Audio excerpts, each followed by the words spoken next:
As Kenya reopens international flights on Saturday, the government says passengers originating from 11 designated countries will be allowed to disembark. These countries, majorly from Africa, China and Canada, are deemed to be low-risk areas. And as Enock Sikolia now reports, the list will be updated from time to time. In the next 48 hours, Kenya will reopen her skies to international flights, with the first flight from across the Kenyan territory landing at the Jomo Kenyatta International Airport on Saturday. But flying into Kenya during this COVID-19 pandemic will be a new experience altogether. First of all arriving passengers on international flights will be required to present a PCR-based COVID-19 negative certificate. At the airport, passengers will be screened, with those coming in expected to have a body temperature of not above 37.5 degrees Celsius.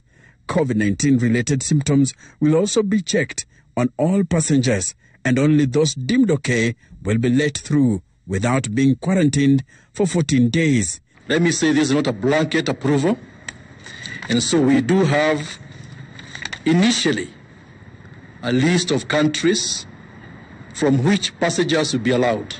These countries include Rwanda, Ethiopia, Uganda, Zimbabwe, Morocco, Namibia, Canada, Japan, South Korea, China, and Switzerland. These countries are the countries with mild or limited community transmission. All they have declining incidences, and these are the ones initially we shall be allowing passengers to come from. The aviation industry has taken the biggest hit from the pandemic, with most countries having grounded air travel.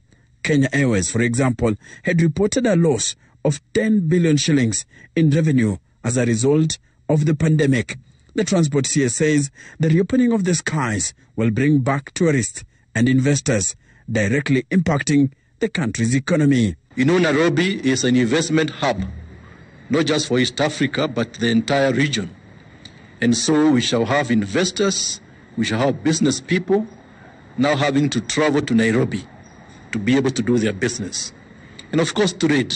By allowing only nationals from 11 countries to travel into Kenya, the country has virtually locked out tourists and business people from the country's main source market, like the USA, France, Germany, and the United Kingdom, countries that provide the largest share of revenue to Kenya in terms of tourism. Also still locked out are Kenyans in such countries who might have been waiting for the resumption of international travel to come back home. But for the government, it's safety first. What about Kenyans seeking to travel abroad? Meaning you and me.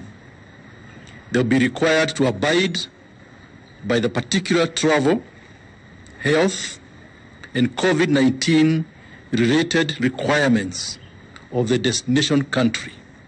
So before you travel, make sure that you know where you're going, what that country expects. Well, it's time to fly abroad again. But the reality is, COVID-19 has changed how people will be flying. Enock Sikolia, Citizen TV.